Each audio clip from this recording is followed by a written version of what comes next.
Selamat pagi dan shalom. Jumpa kembali dengan saya Pendeta Ponco di dalam perenungan firman Tuhan di hari Senin.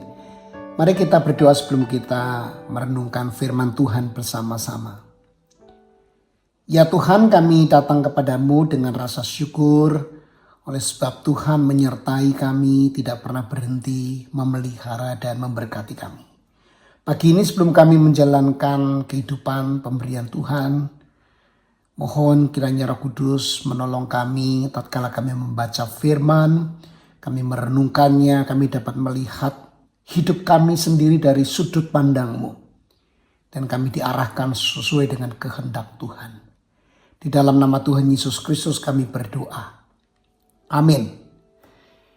Saya akan membacakan firman Tuhan dari Hakim-Hakim 14 ayat 1 sampai dengan ayat 3. Ini tentang Simson.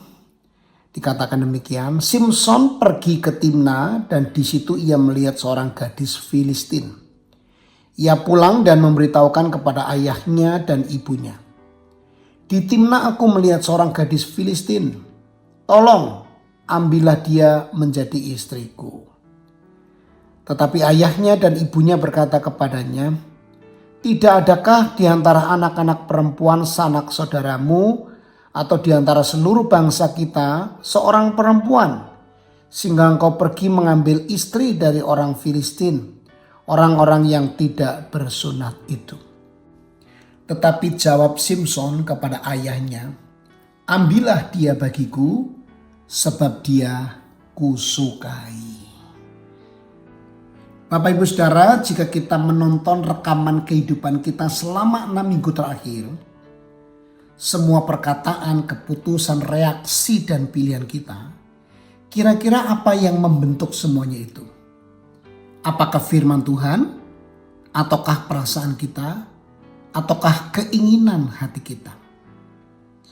Nah, kita sebagai manusia diciptakan dengan rasa ingin tahu dan kemampuan untuk menafsir. Sejak kecil kita mencoba memahami dunia ini. Apa sih yang baik, apa yang indah, apa yang layak diperjuangkan. Nah, dari cara kita berpikir lahirlah kesimpulan moral. Dari kesimpulan itu muncul keinginan. Dari keinginan muncul pilihan. Dari pilihan terbentuk gaya hidup. Dan dari gaya hidup lahirlah konsekuensi. Ini adalah siklus hidup kita sebagai manusia, Bapak Ibu Saudara. Nah, kita melihat hal ini dengan jelas dalam kehidupan Simson di kitab Hakim-Hakim. Ketika ia melihat seorang perempuan Filistin, ia berkata kepada orang tuanya, ambillah dia bagiku sebab dia baik di mataku. Kalimat itu sederhana tetapi sangat dalam. Baik di mataku. Masalahnya bukan pada keinginannya untuk menikah. Tidak, tentu saja. Pernikahan adalah rancangan Tuhan. Masalahnya adalah ia menginginkan sesuatu yang telah dilarang Tuhan. Orang tuanya mencoba mengingatkan, tetapi Simson lebih percaya pada penilaiannya sendiri daripada kehendak Tuhan. Nah, disinilah letak pergumulan kita juga, Bapak Ibu Saudara. Kemampuan berpikir yang Tuhan berikan kepada kita sebetulnya tidak pernah netral. Pikiran kita selalu dibentuk oleh apa yang menguasai hati kita. Setuju ya Bapak Ibu Saudara? Jika hati kita dikuasai oleh keinginan diri, maka pikiran kita akan mencari pembenaran bagi keinginan itu. Kita mulai mengatakan tidak apa-apalah. Semua orang juga begitu, atau yang penting saya bahagia kan? Tidak apa-apa kan? Pertanyaan moral yang besar bukanlah apa yang terasa benar bagiku, tetapi apa yang benar di hadapan Tuhan. Nah, Bapak Ibu Saudara, pikiran kita sesungguhnya adalah medan peperangan rohani. Di sana terjadi pertempuran antara kehendak Allah dan kehendak kita.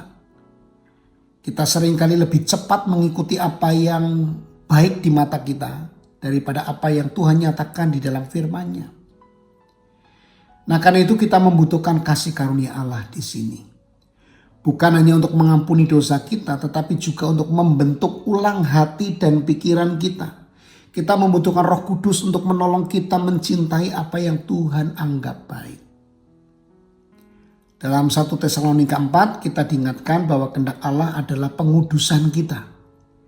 Tuhan tidak memanggil kita untuk hidup menurut keinginan diri kita, dorongan keinginan kita, tetapi menurut kekudusan dan ketaatan.